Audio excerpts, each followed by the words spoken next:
And that's kind of like, and this is the thing too, is like, over the years being involved in this fandom for so long, I've seen a lot of fans upset. Like every year when they would raise the annual pass thing or raise the ticket prices, I would hear fans say, "Well, isn't there any other way that Disney can kind of do this without having to raise prices?" Now Disney has found a way, right? They found a way to kind of do this without raising prices, or at least significantly, right? Yeah. And then the fans are still complaining. Oh, well, I don't want that either. It's like, well, what do you want? I mean, you can't have, like, and I said this so many times, you can't have it always. You can't have, rock bottom prices, but when you get there, no one's there, right? Yeah. You get on every ride 10 minutes. There's no lines. There's no crowd. It's just not feasible. It's not realistic. And as fans, I think a lot of fans need to just kind of come to terms with the idea that, like, you're going to have to give up something. And I know that sounds bad, but it's the truth. I mean, if everyone and their mom can get in for $5 with a can of Coke like they do for Knott's, then you're going to have major lines when you get in the park. And then you're going to hate that. Like, so there has to be some kind of, like, sacrifice. And these are very popular places, Disney parks. And like, we're all into it, and there's millions of other people that are all into it too. And when millions of other people are trying to get into the same place, there's going to be problems logistically. You're just going to, like fans, you're just going to have to settle. It's either going to be this restrictive kind of policy where they limit how many people get in, or they're going to have to hike the prices. It's one of the two. You can't have it all ways. It's the triangle, right? It's accessibility, cheap, no crowds. You can only have two. Which one you want? Yeah. So that's just how it's going to be. It's the Disney name. It's the Disney brand. So you can't expect anything less as far as with crowd control goes, because if you do drop it, down to the nitty gritty, everybody is going to come show up. Where Knott's Berry Farm, possibly like Six Flags, those kind of places, they have that way about them that they could have a price decrease or low on, ticket prices or what have you. And they would do decent, in crowds, but it won't be the level of Disney, because it's when a person sees the name Disney, that reputation is like so far back 50, 60 plus years that if anybody hears a deal coming from Disney, they're going to jump on it. True. I just think the company has they've exploited that goodwill and reputation for a long time. They know that. They know that they have the fans kind of by the tail, so to speak, because I'm one of them. As much as I can, give my 2 cents, my opinions, there may be some things I'm happy about, not so happy about, but at the end of the day, I'm still going to go to Disney. It's my downfall. Well, and dare I say, George, do they have you by the balls? Yeah. Balls of the wall comment right there. That's it. But I agree with you in all seriousness. I agree with you, and I think a lot of fans are in your position, George. And that's the thing. And I've mentioned it a lot on the show. Where like, and we kind of all disagree a little bit on this. But I do think that at the end of the day, fans are just going to renew. Like, there's a lot of anger online, Twitter, what have you, about the Magic Keys and all that stuff. I think at the end of the day, fans are going to end up renewing. I've seen this. This is not my first rodeo. I've seen fans complain. Maybe this time will be different. Maybe this will be the time that it's different. I don't know. I have my doubts. I really, really do. We'll see. Yeah, we'll just have to wait and see. And I wanted to ask you fellas, if either one of you know, as far as like with the price increases and everything, because I haven't really paid too much attention to it as far as with annual passes go, if there is any uptick in prices, does that include the annual passes, or would they have a separate day that may get a rise in price? Historically, they've always done it at the same time. Okay. It will increase tickets and increase the price of any annual pass program that they have, whether it be, Magic Key or Walt Disney World's case, annual passes. But maybe they do it differently this year. Maybe looking at the system. I mean, we're seeing adjustments to their systems when it comes to like Genie Plus, right? and we've heard tell of, altering systems when it comes to reservations.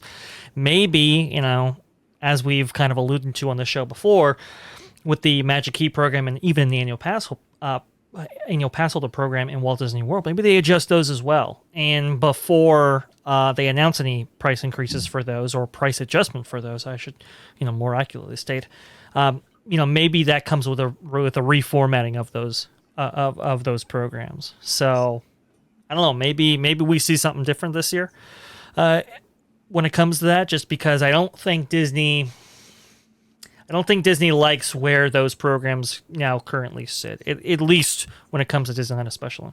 Okay. Yeah. See, because my annual pass expires July 1st, which is after June 8th, but I am allowed right now to renew my pass at whatever the price is now standing for my Incredi Pass. But I was curious to know, because if I waited till June 8th and that price goes up, then would my renewal price be higher than what it is right now if they do decide to raise it? So I was curious to know if I should renew it now before June 8th, just to be on the safe side. Are you given that option? I could renew now if I wanted to, because it says it on the app, renew pass. But it's not saying if there's going to be a price increase or not. But I wasn't sure if that was included in the June 8th, depending on the tickets or the packages, if that was going to be included, that if they did raise the prices on those, does that include the annual passes? Historically, it's always included all of them, and it's bi-coastal as well, usually. Usually they give a little bit of lead time when it comes to any price increase, right? It doesn't go into effect for a couple days, allowing people to kind of buy in at the previous price and stuff like that. Now, there's a little hustle and bustle when it comes to that, and phone lines can be full and all that kind of stuff, so maybe you want to get ahead of that, but it's interesting. Would they announce a price increase, on the eve of summer? It's an interesting possibility. I don't know. Maybe, George, that's what you do. Yeah. And usually, I say this before many times, I usually know my way around Disney. Like, I usually know how they think, how they strategize, how they do things. It's like now it's like anything is like no holds bar. Yeah. Like something could change at the click of a finger. And it's like, whoa, okay. You have to be on your toes a little bit. You do.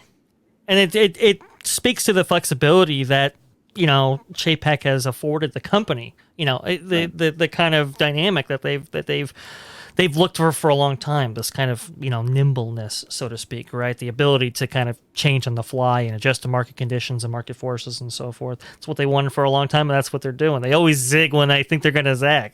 It's kind of hard to get a read on them, but this is the modern Disney company. Yeah, no, and I think, Dre, we had this conversation on the phone a few days ago where it's really been surprising. They've done a lot of stuff that you think wow, I didn't expect that. They're adding pyro to Happily Ever After and things like that. I'm like, that would be a move I would never predict. I would think that they would be really firm on that. It's expensive. Not Happily Ever After. I'm sorry. Enchantment. Who cares? Yeah. Florida fans wish it was Happily Ever After. But no, it's Enchantment. But they're adding more pyro to the end of that show and stuff. And that's something that I never in a million years would have thought they would have done.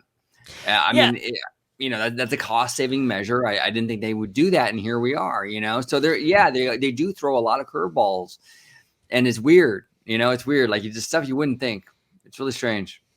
Previously, the relationship that we've had with the company has always been kind of Perhaps you think you're being treated unfairly.